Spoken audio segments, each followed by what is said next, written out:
ನೋಡಿ ದಾರ ಹೇಗೆ ನೋಡೋದು 70 ಮಾರ್ಕ್ ಬಲೆ ಉಂಟು 270 ಮಾರ್ಕ್ ಬಲೆ ಉಂಟು. ಮೀನುಗಾರ ಲಾಸ್. ಅದೇ ದೂರ ಹೋದರೆ ಪೂರೈಸೋದು 115 ರೂಪಾಯಿ ರೇಟು. ಒಂದು ಕ್ಯಾನ್ ಮೇಲೆ 3,000 ಮೇಲೆ ಹೋಗ್ತದೆ. 3-4 ಲಕ್ಷ ರೂಪಾಯಿ ದೋಣಿ ಎಲ್ಲ ಸುತ್ತೆಲ್ಲ ಮಾಡಿ ಮೇಲೆ ಇಡುವ ಪರಿಸ್ಥಿತಿ ನೋಡಿ. ಇಲ್ಲಿ ಇದೆಯಲ್ಲ ಆಲ್ಮೋಸ್ಟ್ ದೋಣಿ ಎಲ್ಲ ಮೇಲದಲ್ಲಿ ಅಲೆ ಎಲ್ಲ ಜೋರು ಇರ್ತದಲ್ಲ, ಆ ಅಲೆಗೆ ಕರ್ಕೊಂಡು ಹೋಗುವಂಥ ಕೆಪಾಸಿಟಿ ಇರ್ತದೆ ಆ ದೋಣಿಗೆ. ಸೊ ನೋಡುವ ಬನ್ನಿ, ಆ ಒಂದು ದೋಣಿಯನ್ನು ತೋರಿಸ್ತೇನೆ. ಮೇಲ್ಗಡೆ ಇದೆ, ಇಲ್ಲಿಯೇ ಮೇಲ್ಗಡೆ ಇದೆ, ಅಲ್ಲಿದೆಯಲ್ಲ ಮುಹೂರ್ತ ಮಾಡಿ ಇಟ್ಟಿದ್ದಾರಂತೆ. ಬನ್ನಿ ನೋಡ್ಕೊಂಡು ಬರೋಣ. ಸೊ ಇದನ್ನು ಯಾಕೆ ಇಡ್ತಾರೆ ಅಂದರೆ ಇಲ್ಲಿ ಸಾಮಾನೆಲ್ಲ ಇಡ್ಲಿಕ್ಕೆ ಇಂಥ ಶೆಡ್ ಇರ್ತದೆ ಅವರಿಗೆ. ಬಂಧುಗಳ ನಮಸ್ಕಾರ. ಬಂಧುಗಳ ಇವತ್ತಿನ ವಿಡಿಯೋಗೆ ಸ್ವಾಗತ ಸುಸ್ವಾಗತ and welcome to mister the show ಚಾನಲ್ಗೆ. ಸೊ ಬಂಧುಗಳ ಇವತ್ತು ಏನಂದರೆ ಸೀಸನ್ ಸ್ಟಾರ್ಟ್ ಆಗಿದೆ. ನಮ್ಮ ನಾಡು ದೋಣಿ ಎಲ್ಲ ಹೋಗ್ತಾ ಇದೆ. ಸೊ ಮೊದಲಿಗೆ ಈ ವರ್ಷವೂ ಮಳೆ ಕಮ್ಮಿ, ಸೊ ಲೇಟ್ ಸ್ಟಾರ್ಟ್ ಆಯಿತು. ಮೊದಲಿಗೆ ಇವತ್ತು ತಾರೀಕು ಎಷ್ಟು? 12 ಆಕಾಶ ಎಷ್ಟು? 12 ಜುಲೈ 7 ತಾರೀಕಿಗೆ ಹೋಗಿದ್ದಂಥ ದೋಣಿಗೆ ಎಕ್ಲಿಕ್ಕೆ ಬಂದಿದ್ದಾರೆ. ನೋಡುವ ಬನ್ನಿ ಎಷ್ಟು ಮೀನಿದೆ ಅಂತ ನೋಡುವ.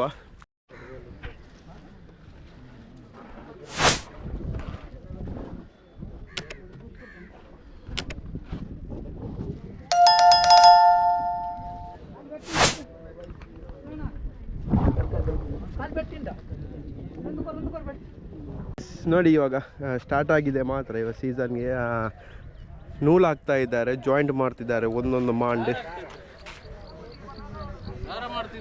ಎಂತ ದಾರ ಮಾಡ್ತಿದ್ದಾರೆ?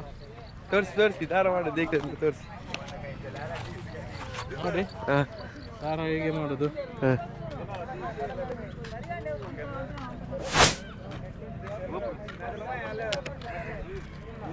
ಡಬ್ಬನಿಂದ ಹಾಕುದಾ? ಹೌದೌದು, ಹೀಗೆ ಹಾಕೋದು.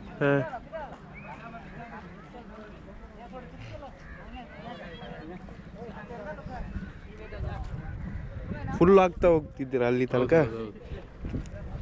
ಫುಲ್ ಹಾಕೋದು. ಸೊ ಇವಾಗ ಇಷ್ಟೇ ಆಗಿದ್ದಲ್ಲ, ಸೊ ಈ ಥರ ಬರ್ತದೆ ಜಾಯಿಂಟ್ ಅಲ್ವಾ? ಸೊ ಅದೇ ಕೆಲಸ ಮಾಡ್ತಿದ್ದಾರೆ ಎಲ್ಲರೂ. ನೋಡಿ ಒಂದು ಪಾರ್ಟಿ ಆಯಿತು, ಮತ್ತೊಂದು ಸೆಕೆಂಡ್ ಪಾರ್ಟಿ ಇವ್ರದ್ದು ಆಲ್ಮೋಸ್ಟ್ ಆಗಿದೆ. ಅವರೀಗ ಸ್ಟಾರ್ಟ್ ಮಾಡಿದ್ದು. ಇಲ್ಲಿ ನೀರು ತರಲಿಕ್ಕೆ ಹೋಗಿದ್ರು, ಕುಡಿಲಿಕ್ಕೆಲ್ಲ ವ್ಯವಸ್ಥೆ ಮಾಡಬೇಕಲ್ಲ. ಸೊ ನೋಡಿ, ಒಬ್ಬರು ಈಗ ಇಟ್ಕೊಳ್ತಾರೆ, ಮತ್ತೊಬ್ಬರು ಈಗ ದಾರ ಹಾಕ್ತಕೊಂಡು ಬರ್ತಾರೆ.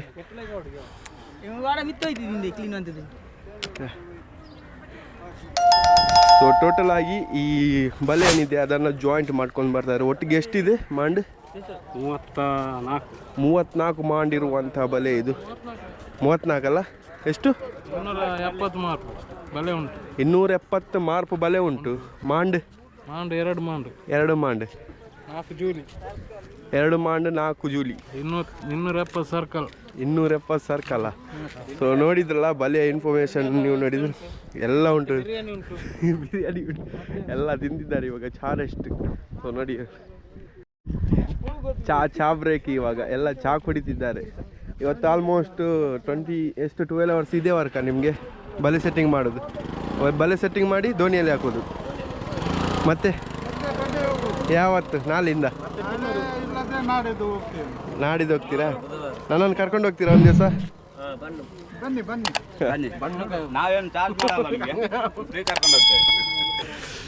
ಫ್ರೀ ಕರ್ಕೊಂಡು ಹೋಗ್ತಾರೆ ಅಂತೆ. ನೋಡುವ ಒಂದು. ಸೊ ಟೈಮ್ ಇದ್ದರೆ ನಮ್ಮದು ದೋಣಿ ಇದೆಯಲ್ಲ, ರಾಣಿ ಬಲೆ ಅಂತ ಹೇಳ್ತೀವಲ್ಲ, ಅದಕ್ಕೆ ಅದು ಯಾವ ಥರ ಮೀನು ಹಿಡಿತಾರೆ ಅಂತ ನೋಡುವುದು ಯೂಟ್ಯೂಬಲ್ಲಿ ಹಾಕ್ತೇನೆ. ಸೊ ನೋಡುವ. ಸೊ ಗೈಸ್, ನಮ್ಮ ಜಿತೇಂದ್ರ ಹೇಳ್ತಿದ್ದಾನೆ ಇವಾಗ ಅರ್ಧ ಕೆಲಸ ಅಲ್ಲ, ಕಾಲು ಕೆಲಸ ತನಕ ಆಗಿದ್ದು. ಸೊ ಇನ್ನೂ ಬಾಕಿ ಇದೆಯಾ ಅಂತ ಹೇಳ್ತಿದ್ದಾನೆ ನಮ್ಮ ಜಿತೇಂದ್ರ. ಚಾಗೆ ಕುತ್ಕೊಂಡಿದ್ದಾರೆ ಎಲ್ಲ. ನೋಡಿ ಯಾವ ಥರ ಕಾಣ್ತದೆ ನೂಲು ಹಾಕಿದ ಮೇಲೆ. ನೋಡಿ ನಮ್ಮ ಸ್ಟ್ರೈಟ್ ಇರ್ತದೆ ಬಲೆ. ಒಬ್ರು ಬರ್ತಿದ್ದಾರೆ. ನಮಸ್ಕಾರ, ಹೇಗಿದ್ದೀರಾ? ಇವತ್ತು ಸಂಡೇ ಅಲ್ಲ, ಏನು ಎಕ್ಲಿಕ್ಕೆ ಬಂದಿದೆ ಅಲ್ಲಿ ದೋಣಿ. ಫಂಡೆ ಮಾಡಬೇಕಾದ್ರೆ ಬೀಸ್ಲಿಕ್ಕೆ ಹೋಗ್ಬೇಕು ನನಗೆ. ಸೊ ಅಲ್ಲಿ ಎಕ್ತಿದ್ದಾರೆ, ನಾನು ಇವಾಗ ತೋರಿಸ್ನಲ್ಲ ವಿಡಿಯೋ. ಸೊ ಅದು ಮೀನು ಎಕ್ಲಿಕ್ಕೆ ಬಂದದ್ದು, ಸ್ಟ್ರಾಲ್ ಇದು. ನೋಡುವ ಇವಾಗ ಇಷ್ಟು ಜನ ಎಲ್ಲ ಹೋಗುವುದೇ.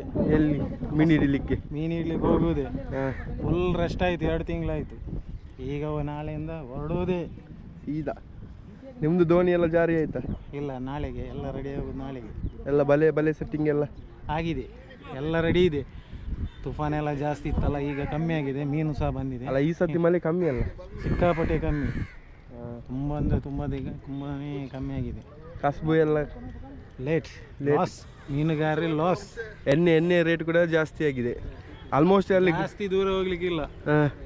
ಇಲ್ಲೇ ಮೀನಾಯ್ತಾ ಇಲ್ಲೇ ಬರುವುದೇ.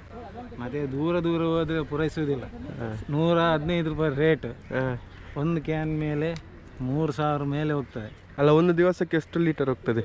ಸಾಧಾರಣ 150 ಲೀಟರ್ ಮೇಲೆ ಹೋಗ್ತದೆ. 150, 170, 180, 200 ಹತ್ರನೇ ಹೋಗ್ತದೆ. 210 ಆದ್ಮೇಲೆ ಅಂದ್ರೆ ಒಂದು ಲೀಟರ್ಗೆ 105 ಅಂದ್ರೆ ನಾವು 200 ಲೀಟರ್ಗೆ ಜನರಿಗೆ ಕೊಡುವುದಾ, ಎಣ್ಣೆ ಮೇಲೆ ತೆಗುವುದಾ? ಸೊ ನೋಡಿದ್ರಲ್ಲ ಗಾಯ್ಸ್, ಇವರಿಗೆ ಈ ಸೀಸನಲ್ಲಿ ತುಂಬ ಕಷ್ಟ ಆಗ್ತಿದೆ. ಯಾಕೆಂದರೆ ಎಣ್ಣೆ ರೇಟ್ ಕೂಡ ಜಾಸ್ತಿ ಆಗಿದೆ, ಅದರಲ್ಲೂ ಮೀನು ಕೂಡ ಕಮ್ಮಿ. ಸೊ ಮೀನಿಗೆ ರೇಟ್ ಸಿಕ್ಕಿದರೆ ಸಿಕ್ಕಿತು, ಇಲ್ಲಾದರೆ ಅದರಲ್ಲೂ ಮೀನಿನ ರೇಟ್ ಕಡಿಮೆ ಆದರೆ ಅದರಲ್ಲೂ ಲಾಸ್ ಆಗ್ತದೆ. ಕ್ಯಾಲ್ಕುಲೇಟ್ ಮಾಡಿ, ಏನಂದರೆ 200 ಲೀಟರ್ ಅಂದರೆ ದಿನಕ್ಕೆ ಹತ್ತಿರ ಅಂದರೆ 105 ಅಂದರೆ ಆಲ್ಮೋಸ್ಟ್ ಹತ್ತಿರ 20,000 ಚಿಲ್ಲರ್ ಆಗ್ತದೆ. ಮೀನುಗಾರರ ಗೋಳು ಯಾರು ಕೇಳೋರಿಲ್ಲ. ಮೊದಲೆಲ್ಲ ಸಬ್ಸಿಡಿ ಎಣ್ಣೆ ಎಲ್ಲ ಸಿಗ್ತಾ ಇತ್ತು, ಈಗ ಯಾವುದೂ ಇಲ್ಲ. ಈಗ ಮೀನುಗಾರ ಲಾಸಿ. 3-4 ಲಕ್ಷ ರೂಪಾಯಿ ದೋಣಿ ಎಲ್ಲ ಸೊತ್ತೆಲ್ಲ ಮಾಡಿ ಮೇಲೆ ಇಡುವ ಪರಿಸ್ಥಿತಿ ನೋಡಿ. ಇಲ್ಲಿ ಇದೆಯಲ್ಲ ಆಲ್ಮೋಸ್ಟ್ ದೋಣಿ ಎಲ್ಲ ಮೇಲೆ ಇಟ್ಟಿದ್ದಾರೆ.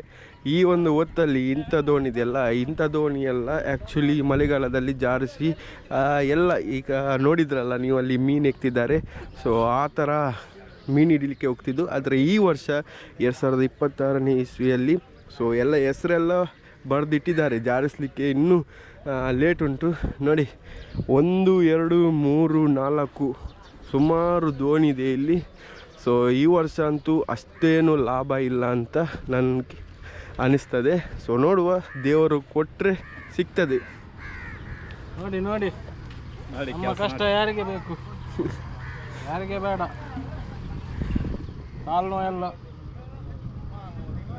ಕಾಲು ನೋವೆಲ್ಲ ಇಟ್ಕೊಂಡು ದುಡಿತಾ ಇದ್ದಾರೆ. ಸೊ ಬಿಸಿಲಿಗೆ ಈ ಥರ ಕೆಲಸ ಮಾಡುವಾಗ ನಿಮಗೆ ಏನು ಎಕ್ಸ್ಪೀರಿಯನ್ಸ್ ಆಗ್ತದೆ? ಯಾರಿಗೆ ಬೇಕಂತ ಅನಿಸ್ತದ ಈ ಕೆಲಸ ಎಲ್ಲ?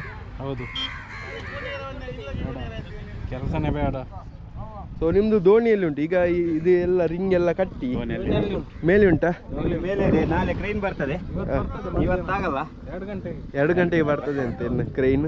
ಸೊ ಕ್ರೈನಿಂದ ಜಾರಿಸಬೇಕು. ದೊಡ್ಡದು ದೋಣಿ ಅದು, ದೊಡ್ಡದಂದರೆ ಒಂದು 30 ಜನ ಪ್ಲಸ್ ಈ ಬಲೆ ತಗೊಂಡು ಹೋಗುವಂಥ ಕೆಪಾಸಿಟಿ ಇದೆ ಅಲ್ಲ. 35 ಪ್ಲಸ್ ಈ ಬಲೆ ಅಲ್ಲ, ಇಂಜಿನ್ ಡ್ರಮ್ ಎಲ್ಲ ಸೇರಿ ಕರ್ಕೊಂಡು ಹೋಗುವಂಥ ಆ ಅಲೆಗೆ, ಅಂದರೆ ಮಳೆಗಾಲದಲ್ಲಿ ಅಲೆ ಎಲ್ಲ ಜೋರಿರ್ತದಲ್ಲ, ಆ ಅಲೆಗೆ ಕರ್ಕೊಂಡು ಹೋಗುವಂಥ ಕೆಪಾಸಿಟಿ ಇರ್ತದೆ ಆ ದೋಣಿಗೆ. ಸೊ ನೋಡುವ ಬನ್ನಿ, ಆ ಒಂದು ದೋಣಿಯನ್ನು ತೋರಿಸ್ತೇನೆ. ಮೇಲ್ಗಡೆ ಇದೆ, ಇಲ್ಲೇ ಮೇಲ್ಗಡೆ ಇದೆ, ಅಲ್ಲಿದೆಯಲ್ಲ, ಮುಹೂರ್ತ ಮಾಡಿ ಇಟ್ಟಿದ್ದಾರಂತೆ. ಬನ್ನಿ ನೋಡ್ಕೊಂಡು ಬರೋಣ. ಬಂದುಲೆ ಇದೇ ದೋಣಿ, ಅದು JDJ ಅಂತ ಎಲ್ಲ ಮುಹೂರ್ತ ಮಾಡಿ ಎಲ್ಲ ಇಟ್ಟಿದ್ದಾರೆ. ಸೊ ಇವತ್ತು ಬಲೆದು ಕೆಲಸ ಮಾಡ್ತಿದ್ದಾರೆ ನೋಡಿ. JDJ ಅಂದರೆ ಫುಲ್ ಫಾರ್ಮ್ ಜೈ ದುರ್ಗಾ ಗಣೇಶ್ ಅಂತ. ಸೊ ನೋಡಿ, ಇದೇ ದೋಣಿ 35 ಜನ ಪ್ಲಸ್ ಬಲೆ, ಡ್ರಮ್ಮು ಮತ್ತು ಏನೆಲ್ಲ ಮೀನೆಲ್ಲ ತರುವಂಥ ಕೆಪಾಸಿಟಿ ಇದೆ. ನಿಮ್ಮ ಅಂದಾಜು ಎಷ್ಟು ಇರ್ಬೋದು? ಈ ದೋಣಿಗೆ ಎಷ್ಟು ಟನ್ ತಗೊಂಡು ಹೋಗುವಷ್ಟು ಕೆಪಾಸಿಟಿ ಇರ್ಬೋದು ನಿಮ್ಮ ಅಂದಾಜು? ಕಮೆಂಟ್ ಮೂಲಕ ಹೇಳಿ. ಸೊ ಇದು ಬಲೆ ಹಾಕುವಂಥ ದೋಣಿ. ಮತ್ತು ಇನ್ನೊಂದು ದೋಣಿ ಇದೆ ಇಂಥದ್ದೇ, ಅದು ಮೀನು ಹಾಕಿಕೊಂಡು ಬರಲಿಕ್ಕೆ. ಅಂದರೆ ಆ್ಯಕ್ಚುಲಿ ಬಲೆ ಹೊಡೆದ ದೋಣಿಯೇ ಇದರಲ್ಲೇ ಮೀನು ಹಾಕಿಕೊಂಡು ಬರಲಿಕ್ಕೆ ಆಗ್ತದೆ. ಬಟ್ ಇವಾಗಲೇ ಹೇಳಿದ್ರಲ್ಲ ಇವರು, ಎಣ್ಣೆ ರೇಟ್ ಎಲ್ಲ ಜಾಸ್ತಿ ಹೋಗಿದೆ. ಸೊ ಬಂದಲೇ ನೋಡಿದ್ರಲ್ಲ, ಇದು ಬಲೆ ಇಡುವಂತಹ ದೋಣಿ. ಸೊ ಬಲೆ ಹೊಡೆದಾದ್ಮೇಲೆ ಮೀನು ಹಾಕಲಿಕ್ಕೆ ಇನ್ನೊಂದು ದೋಣಿ ಇರ್ತದೆ, ಇವರ ಜೋಡಿ ಅಂತ ಹೇಳ್ತೇವೆ. ಸೊ ಅದು ದೋಣಿ ಅವರ ಏನು ದೊಂಪ ಇದೆ ಅಲ್ಲಿ. ಸೊ ಅಲ್ಲಿದೆ 2 ದೋಣಿ ಇದೆ, ಒಟ್ಟಿಗೆ 3 ದೋಣಿ.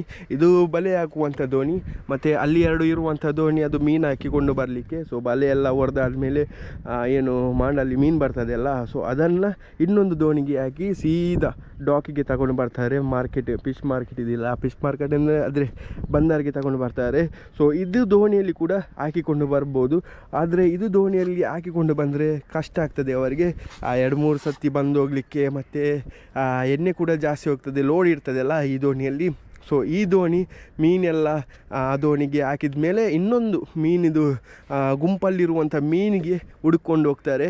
ಸೊ ಆ ಒಂದು ಮೀನಿಗೆ ಇವರು ಬಲೆ ಹೊಡಿತಾರೆ ಹೀಗೆ ರೌಂಡು. ಸೊ ನೋಡಿದ್ರಲ್ಲ, ಬನ್ನಿ. ಸೊ ಬಂದುಲೆ ಅಲ್ಲಿ ನೀವು ಬಲೆ ಹಾಕುವಂಥ ದೋಣಿ ನೋಡಿದ್ರಿ, ಇಲ್ಲಿ ಮೀನು ಹಾಕುವಂಥ ದೋಣಿಯನ್ನು ನಾನು ತೋರಿಸ್ತೇನೆ. ಸೊ ಇದು ಅವರದ್ದು ದೊಂಪ ಹೇಳಿದ್ನಲ್ಲ ನಾನು, ಇದು ಬಂದುಲೆ ಇದೆ ನೋಡಿ, ನಾನು ಅಲ್ಲಿಂದ ತೋರಿಸ್ನಲ್ಲ ದೊಂಪ ಏನಂದರೆ. ಸೊ ಇವರದ್ದು ದೊಂಪ ಇದು ಆ್ಯಕ್ಚುಲಿ ಡೇಟ್ ನೋಡಿ 28/11/2005. ಅದು ಇವರು ದುಡಿಲಿಕ್ಕೆ ಸ್ಟಾರ್ಟ್ ಮಾಡಿ ಎಷ್ಟು ವರ್ಷವಾಯ್ತಾ ಇಲ್ಲ, ಇದು ದೊಂಪ ಕಟ್ಟಿ 2005ಕ್ಕೆ ದೊಂಪ ಕಟ್ಟಿದ್ರಂತ ಗೊತ್ತಿಲ್ಲ. ಸೊ ಇವಾಗ ನಾನು ನಿಮಗೆ ತೋರಿಸ್ತಾ ಇದ್ದೇನೆ ಮೀನು ಹಾಕುವಂಥ ದೋಣಿ ಯಾವ ಥರ ಇರ್ತದೆ ಅಂತ. ಆಲ್ಮೋಸ್ಟ್ ಅದರ ಥರ ಇರ್ತದೆ, ಬಟ್ ಸ್ವಲ್ಪ ಕಡಿಮೆ ಇರ್ತದೆ ನೋಡಿ. ಇದು 2 ಮೀನು ಹಾಕ್ಕೊಂಡು ಬರಲಿಕ್ಕೆ ಇರುವಂಥ ದೋಣಿ. ಸೊ ಇದಕ್ಕೆ ಇಂಜಿನ್ ಕೂಡ ಮಿನಿಮಮ್ ಅದಕ್ಕೆ ದೊಡ್ಡ ಸೈಜ್ ಇಂಜಿನ್ ಆಗಬೇಕು, 25 ಆ ಥರ ಎಲ್ಲ. ಇದಕ್ಕೆ ಎಷ್ಟಿದು ಇಂಜಿನ್ ಹಾಕ್ತಾರೆ ಅಂತ ನಂಗೆ ಗೊತ್ತಿಲ್ಲ. ಸೊ ನೋಡಿ, ಮುಂಚೆಲ್ಲ ಇಷ್ಟೇ ದೊಡ್ಡದು ದೋಣಿಯಲ್ಲಿ ಬಲೆ ಹಾಕ್ಕೊಳ್ತಾ ಇದ್ದರು. ಸೊ ನೋಡಿ, ಆ್ಯಕ್ಚುಲಿ ಮುಂಚೆ ಇದೇ ಬಲೆ ಹಾಕುವಂಥ ದೋಣಿ ಇತ್ತು. ಇಲ್ಲೆಲ್ಲ ನೋಡ್ತಿದ್ದೀರಿ ನೀವು, ಗುಜ್ಜೆಲ್ಲ ಇದೆಯಲ್ಲ. ಸೊ ಮತ್ತು ಕಾಲಕ್ರಮೇಣ ಹೋದಂತೆ ದೊಡ್ಡ ದೋಣಿ ತಗೊಂಡ್ರು. ಸೊ ಇದು ಜೈ ದುರ್ಗಾ ಗಣೇಶ್ ಇದು ಕತೆ. ಸೊ ಇದನ್ನು ಯಾಕೆ ಇಡ್ತಾರೆ ಅಂದರೆ, ಇಲ್ಲಿ ಸಾಮಾನೆಲ್ಲ ಇಡಲಿಕ್ಕೆ ಇಂಥ ಶೆಡ್ ಇರ್ತದೆ ಇವರಿಗೆ. ಸೊ ನೋಡಿ, ಬಲೆ ಎಲ್ಲ ಇದೆ, ಎಣ್ಣೆ ಬಲೆ ಎಲ್ಲ ಇದೆ. ಸೊ ನೋಡಿ, ಇದೇ ಇಂಜಿನ್ ಎಲ್ಲ ಮೂರ್ತ ಮಾಡಿಟ್ಟಿದ್ದಾರೆ, 4 ಇಂಜಿನ್ ಇದೆ. ಸೊ ಇದು ದೊಡ್ಡದು ದೋಣಿಗೆ ಹಾಕುವಂಥ ಇಂಜಿನು 40 ಮತ್ತು ಇದು 25 ಇನ್ನೊಂದು ಮೀನು ಹಾಕುವಂಥ ದೋಣಿ ಇದೆಯಲ್ಲ ಅದಕ್ಕೆ. ಮತ್ತು ಇದು ಕೂಡ 25. ಒಂದು ಸ್ಪೇರ್ ಇಡ್ತಾರೆ, ಏನಾದರೂ ಹೆಚ್ಚು ಕಮ್ಮಿ ಆದರೆ ಬೇಕಾಗ್ತದಲ್ಲ ಅದಕ್ಕೆ. ಸೊ ನೋಡಿದ್ರಲ್ಲ, ಇದೆಲ್ಲ ಶೆಡ್ ಹಾಕಿರ್ತದೆ ಅಂತೆ ಸ್ಟಾಕ್ ಮಾಡಿ ಇಡಲಿಕ್ಕೆ, ವಾಯಿಲ್ ಆಗಲಿ ಬಲೆ ಆಗಲಿ ಮತ್ತು ಇನ್ನು ದೋಣಿದು ಐಟಮ್ಸ್ ಎಲ್ಲ ಇರ್ತದಲ್ಲ, ಬಟ್ಟಿ ಎಲ್ಲ ಬೇಕಾದು ಸ್ಟಾಕ್ ಮಾಡಿ ಇಡಲಿಕ್ಕೆ ಈ ಒಂದು ಶೆಡ್ಡನ್ನು ನಿರ್ಮಿಸ್ತಾರೆ ಇವರಿಗೆ ಹೆಲ್ಪ್ ಆಗಲಿಕ್ಕೆ. ಸೊ ನೋಡಿದ್ರಲ್ಲ ಗೈಸ್ ಇವತ್ತಿನ ವೀಡಿಯೋ. ಸೊ ವಿಡಿಯೋ ಇಷ್ಟ ಆದರೆ ಲೈಕ್ ಮಾಡಿ, ಶೇರ್ ಮಾಡಿ, ಸಬ್ಸ್ಕ್ರೈಬ್ ಮಾಡಿ ಅಂತ ಹೇಳ್ತಾ ಮುಂದಿನ ವೀಡಿಯೋದಲ್ಲಿ ಸಿಗ್ತಾ ಇದ್ದೇನೆ. Bye guys.